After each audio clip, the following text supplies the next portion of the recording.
Le film commence quelque part autour de l'an 800 après Jésus-Christ, lorsqu'un vaisseau spatial géant s'écrase sur Terre. Il finit par atterrir au milieu d'un lac, et la collision qui en résulte effraie les animaux à proximité.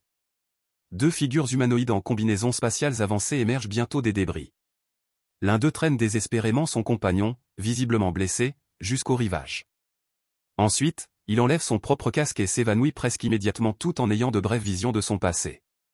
Lorsqu'il se réveille plusieurs heures plus tard, l'astronaute réalise que son compagnon est mort d'une grave blessure à la poitrine. Il essaie de comprendre ce qui a pu se passer lorsqu'il entend un appel robotique à distance. L'astronaute aperçoit alors son ordinateur intelligent échoué et flottant dans le lac. Il récupère rapidement la machine et lui ordonne de télécharger toutes les données disponibles sur cette planète. L'ordinateur ouvre ensuite une protubérance, et toutes les données sont transférées à l'astronaute à travers ses yeux. Suite à cela, l'homme creuse une tombe pour son collègue décédé et commence à explorer la forêt environnante. Il tombe bientôt sur une carcasse de baleine près d'un village détruit et abandonné. Il est évident que l'attaque a été menée par quelque chose d'autre qu'un humain. Soudain, l'astronaute a l'intuition qu'il est observé par quelque chose ou quelqu'un. Il s'éloigne rapidement de l'endroit mais est intercepté par un cavalier qui le met hors d'état de nuire. Il est ensuite emmené prisonnier dans un village viking voisin entouré d'une palissade en bois. Au centre se trouve une grande salle où le roi Hrothgar initie sa jeune fille, Freyja, à l'art du combat à l'épée. Freyja annonce à son père qu'elle ne veut pas épouser son prétendant, Wulfric, un prétendant au trône du roi. C'est à ce moment que Wulfric arrive, mais son attitude pédante pousse Freyja à quitter la salle. Hrothgar et Wulfric discutent alors d'une attaque dévastatrice qui a détruit un village voisin. Il s'avère que Wulfric enquêtait sur les causes de l'attaque lorsqu'il est tombé sur l'astronaute. Le viking l'a capturé mais ne pense pas qu'il appartienne à un village connu. Pendant ce temps, l'otage est exposé devant les villageois, fascinés par ses vêtements. Wulfric conduit ensuite l'homme dans une cabane pour l'interroger. Il demande son nom à l'astronaute, et ce dernier répond qu'il s'appelle Kenan. Il ment également en disant qu'il vient d'une île du Nord et qu'il était en voyage de chasse. Évidemment, les hommes ne le croient pas et pensent qu'il est responsable de l'attaque du village voisin. Ils attachent ensuite Kenan à un poteau en bois et le laissent là pour le moment. Lorsque tout le monde s'en va, Kenan tente de s'échapper en utilisant une barre de fer à proximité. Il est sur le point de réussir lorsque Freyja entre soudainement dans la cabane. On apprend que Wulfric lui a demandé de s'occuper des blessures du prisonnier. Ce soir-là, Hrothgar et Wulfric discutent une fois de plus de l'attaque contre le village voisin. Le roi veut que ses hommes cherchent Gunnar, le chef du village détruit. Il veut clarifier qu'ils ne sont pas responsables de l'attaque. Dans la cabane, Freyja demande à Kenan s'il est l'instigateur de l'attaque, mais il nie catégoriquement. Alors que les deux commencent à discuter, Kenan parvient à se libérer et assomme Freyja. Il est sur le point de s'échapper, mais un garde sonne soudainement son corps pour annoncer une attaque ennemie contre le village. Tous les Vikings se mettent en action, pensant que Gunnar vient se venger. Mais, à leur grande horreur, ils réalisent que l'ennemi est déjà entré dans le village. Ils ignorent qu'il s'agit d'un animal extraterrestre prédateur qui attaque et tue rapidement plusieurs villageois. À proximité, Kenan, qui semble savoir ce qui se passe, commence à poursuivre la bête, mais il est trop tard. Le monstre mystérieux attrape un garde et l'emporte jusqu'au bord de la palissade. Kenan crie en appelant la créature, Morwen, et est sur le point de la suivre, mais les Vikings le capturent à nouveau. Il le réprimande et l'attache à un rocher. Un Kenan épuisé a des flashbacks de l'attaque du Morwen sur son monde et du massacre de son peuple. Le lendemain, il est conduit dans la grande salle où Hrothgar l'attend. Le roi permet à l'étranger d'expliquer sa version des faits, et Kenan répond qu'il chassait une bête nommée Morwen. Elle avait attaqué son peuple et utilise de magnifiques lumières sur sa queue pour attirer ses proies. Kenan avoue également qu'il a accidentellement amené le Morwen dans ce village. Mais Hrothgar l'interrompt et se moque de l'absurdité de toute l'histoire. Kenan sait que les Vikings vont traquer ceux qui les a attaqués plus tôt et supplie d'avoir une chance de les accompagner. Peu de temps après, les Vikings et Kenan, qui a reçu son propre cheval, quittent le village pour rechercher l'assaillant. Un forgeron nommé Boromir propose à Kenan de l'hydromel en chemin, mais ce dernier le recrache. Au bout d'un moment, Wulfric remarque plusieurs cadavres dans la région et propose de former des groupes d'expédition distincts. Kenan s'y oppose fermement, mais le roi ordonne à ses hommes de chercher par paire. Hrothgar et Boromir s'enfoncent ensuite plus profondément dans la forêt et tombent rapidement sur une tête de cheval décapitée. Un autre couple découvre des cadavres calcinés à l'extérieur d'une grotte et, de manière assez imprudente, décide d'y entrer. Quelques minutes passent, et toute la jungle retentit des cris terrifiants venant de la grotte. Tous les Vikings se rassemblent rapidement près de l'entrée de la grotte et s'y précipitent pour sauver leurs compagnons villageois. Il rencontre bientôt un ours géant qui commence à les attaquer avec une férocité inégalée. Une grande lutte s'ensuit, au cours de laquelle 2 autres vikings sont déchiquetés. Mais grâce au courage de Kenan, le groupe parvient à poignarder l'ours à plusieurs reprises, le tuant finalement. Dans les suites de cet événement, Hrothgar récompense Kenan pour son courage en lui accordant sa liberté. Le village organise alors un festin en l'honneur de la victoire sur l'ours. Plus tard dans la soirée, lors des célébrations, Kenan se vêt de vêtements vikings et reçoit une place à côté du roi lui-même. Wulfric, légèrement jaloux de l'ascension rapide du nouveau venu, le défie à un jeu appelé « bouclier ». Dans ce jeu, plusieurs hommes se tiennent en carré, formant un chemin uniquement avec leurs boucliers. Les participants doivent grimper dessus et avancer en équilibre au sommet des boucliers. Après une série de pirouettes compétitives, Kenan finit par tomber sur Boromir. Mais, au lieu d'agir avec arrogance, il l'aide gracieusement à se relever. Il est désormais évident que les 2 hommes ont appris à se faire confiance. En sortant de la grande salle, Kenan rencontre Freya, qui le remercie d'avoir aidé son père lors de l'expédition. Kenan lui explique que ce n'était pas l'ours qui avait tué son peuple mais le Morwen. Il l'avertit également que la bête redoutable pourrait revenir à tout moment. Leur conversation est interrompue lorsque les hommes de Gunnar lancent soudainement une attaque contre le village. Les 2 groupes s'engagent alors dans un affrontement féroce où Kenan et Freya tuent chacun plusieurs ennemis. Hrothgar, quant à lui, affronte Gunnar, un homme grand, trapu et extrêmement fier. Gunnar renverse Hrothgar et s'apprête à lui écraser le crâne, mais Kenan intervient à la dernière seconde. Alors que Gunnar reprend ses esprits pour contre-attaquer, ses hommes le maîtrisent et l'entraînent avec eux.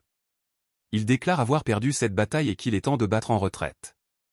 Le groupe attaquant quitte les lieux précipitamment, mais pas avant que Gunnar accuse Hrothgar d'être le meurtrier de sa famille et de son peuple. Après cette escarmouche dévastatrice, le village tente de se remettre. Kenan s'assied avec Freya, qui lui explique l'animosité entre son village et celui voisin. Il y a de nombreuses années, le père de Wulfric voulait rassembler tous les villages pour planifier une attaque contre les envahisseurs français. Tout le monde était venu sauf Gunnar, ce que Wulfric, alors jeune et impulsif, considéra comme une trahison. Gunnar a dû penser qu'ils avaient attaqué son village pour se venger de cette trahison. Ainsi, les 2 villages ont désormais des raisons de se haïr. Dans les bois à l'extérieur du village, le groupe de Gunnar planifie sa prochaine attaque contre Wulfric et son peuple. Alors qu'ils élaborent une tactique astucieuse de frappe et de fuite, l'un des hommes s'écarte pour uriner. Il commence à se soulager près d'un lac, mais est soudainement attaqué par le Morwen caché. Après cela, tous les hommes tombent un par un et pensent avoir été pris en embuscade par Wulfric. Mais Gunnar se retrouve bientôt face à la véritable menace, une énorme créature extraterrestre ressemblant à un loup, avec plusieurs fouets en guise de queue. Cela fait finalement comprendre aux survivants que l'ennemi dépasse leurs forces, et ils fuient en direction du village de Hrothgar. Peu de temps après, lorsque Kenan aperçoit Gunnar courant vers eux, il ouvre rapidement les portes du village. Tout le monde pense qu'il laisse entrer l'ennemi, et juste au moment où Wulfric est sur le point de tuer Gunnar, il voit une série de lumières bleues dans les bois. Ces lumières semblent piéger un homme avant de le déchiqueter. Les lumières bleues deviennent alors rouges, révélant l'horrible Morwen, qui s'échappe dans les bois. Tous les villageois réalisent enfin que Kenan disait la vérité. Cette même nuit, une réunion est tenue dans la grande salle pour discuter de leur futur plan d'action. Kenan leur explique qu'il est impossible de combattre le Morwen en terrain découvert et qu'ils doivent élaborer un autre plan. Le lendemain, les villageois commencent à construire un piège juste à l'extérieur de l'entrée principale. Ils creusent une fosse profonde de plusieurs mètres et la remplissent d'huile de graisse de baleine extrêmement inflammable. Ils plantent ensuite plusieurs poteaux dans le sol, recouvrent le tout de boue meublée, finalement, l'ensemble ressemble à une autre cabane. Après que tout soit prêt, Freya et Kenan partagent un bol de ragoût, et c'est à ce moment qu'ils lui confessent un sombre secret. Son peuple est en réalité une race avancée qui conquiert d'autres mondes. Ils ont étendu leur territoire sur d'immenses distances et sont bientôt arrivés sur la planète des Morwens. Comme partout ailleurs, ils ont anéanti chaque organisme présent à l'aide d'armes et de bombes ultra-technologiques. Les Morwens restants ont été traqués afin d'avoir la domination totale sur cette planète. De plus, Kenan faisait partie d'un groupe de colonisation spatiale, participant activement à des actes de génocide. En échange de leur capacité à éradiquer les Morwens, lui et sa famille ont obtenu une place sur cette planète pour y vivre. Quelque temps après la conquête, Kenan a dû partir en mission. Il n'était absent que depuis quelques jours lorsqu'il a appris qu'un Morwen avait survécu au génocide. Ce dernier a exterminé la colonie de son peuple avant de se cacher dans la ventilation de son vaisseau.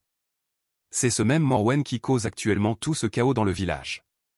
Kenan se blâme pour cette négligence, mais Freya lui dit qu'il ne devrait pas être aussi dur envers lui-même. Pour lui remonter le moral, elle lui donne également l'épée de sa famille pour la bataille à venir. Cette nuit-là, les guerriers ouvrent les portes, et Wulfric, accompagné de Kenan, sortent pour attendre l'apparition de la bête. Ils patientent tranquillement pendant un moment, mais ne voient pas grand-chose à cause de l'obscurité et de la légère neige. Kenan jette alors une torche dans la forêt et se rend compte que le Morwen se trouve juste devant eux. Ils se précipitent alors vers le village, attirant la bête derrière eux. Ils traversent la hutte, marchent prudemment sur les poteaux qu'ils avaient enfoncés dans le sol, et émergent de l'autre côté. La bête suit les deux hommes dans la hutte et tombe dans le liquide inflammable. Quelques secondes plus tard, les archers tirent plusieurs flèches enflammées dans la hutte, provoquant une énorme explosion. Bien que tout le monde soit surpris par l'ampleur de l'explosion, un nouveau Morwen plus petit apparaît dans le village en sortant d'un puits. Freya et son père tentent de protéger les villageois en affrontant la bête, mais le vieux roi est mortellement blessé. Comme si cela ne suffisait pas, le premier Morwen réapparaît des flammes, plus furieux que jamais. Wulfric et Kenan décident d'attaquer ensemble, mais ils ne sont pas de taille face au monstre. La bête invincible attrape un villageois et s'enfuit à nouveau dans la forêt. Le lendemain matin, tout le village quitte les lieux, craignant une nouvelle attaque. Kenan dit à Wulfric, qui est désormais le nouveau roi, qu'ils doivent combattre le monstre ensemble. Il recrute un petit groupe d'hommes pour descendre dans le puits par lequel le jeune Morwen était sorti. Mais avant cela, Kenan souhaite forger de nouvelles armes avec des matériaux plus solides. Il emmène Freya et Wulfric au lac où son vaisseau s'était écrasé pour récupérer des matériaux en plongeant. Kenan commence sa recherche sous-marine et trouve rapidement les débris de son vaisseau. Il récupère un énorme morceau de métal provenant de sa planète natale, plus résistant, plus léger et plus malléable. Cependant, en remontant à la surface, il voit que le bateau dans lequel ils étaient a été détruit. Wulfric, inconscient, flotte sur un morceau de bois à proximité, mais Freya est introuvable. Sans autre choix, Kenan retourne au village avec Wulfric. Il donne le morceau de métal à Boromir, qui parvient à forger une nouvelle épée avec. Une fois tout prêt, le groupe de Vikings descend dans le puits et, à leur grande surprise, débouche sur un vaste réseau de grottes souterraines. Dans une grotte sombre, Freya se réveille et se trouve dans le nid des monstres remplis de cadavres. Elle regarde autour et voit le jeune Morwen dévorant un cadavre à proximité. La bête tourne alors la tête, mais au lieu de l'attaquer, elle semble détecter la présence d'autres intrus. Ailleurs, alors que le groupe de Kenan tente d'avancer discrètement, le jeune Morwen arrive sur les lieux. Il achève rapidement Boromir, mais les autres humains, grâce à leur supériorité numérique, parviennent à le blesser mortellement. Non loin de là, Freya entend le bruit et appelle Kenan. Il l'entend, mais la mère Morwen, qui soignait ses blessures causées par l'explosion, l'entend aussi. Kenan et Wulfric retrouvent rapidement Freya, et le trio quitte les grottes sombres en toute hâte. Ils atteignent une cascade au bord d'une montagne près d'une falaise. À l'intérieur, la mère Morwen trouve le corps inanimé de son enfant, couvert de contusions. Cela semble la rendre folle de rage. Un peu plus tard, le groupe de survivants tente de s'échapper lorsque Wulfric est soudainement attaqué par la mère Morwen. Le nouveau roi sait que c'est la fin pour lui et se bat de toutes ses forces contre la bête. Il frappe désespérément le visage de la créature tout en subissant de violentes morsures. Finalement, le Morwen jette le corps de Wulfric vers Kenan, comme pour le défier de se battre. N'ayant pas d'autre issue, Kenan retourne dans la grotte avec son épée, et une bataille féroce s'ensuit. La bête effectue des attaques éclairs avec une vitesse incroyable. Kenan, de son côté, parvient à couper un tentacule de sa queue. La mère Morwen est sur le point d'écraser notre héros lorsqu'apparaît soudainement Freya. Elle attaque la bête, donnant à Kenan l'occasion parfaite de se jeter sur elle à pleine vitesse. Finalement, ils tombent tous les deux hors de la grotte, près du bord de la cascade. La bête s'accroche désespérément, ses griffes enfoncées dans le bras gauche de Kenan, qui est toujours sur le rebord. Dans un brillant coup de génie, Kenan utilise son épée pour couper la main de la bête, la faisant chuter dans le vide. Après cette guerre dévastatrice contre la créature extraterrestre, Kenan décide de rester dans le village viking. Il s'installe avec Freya et est bientôt proclamé le nouveau roi du village.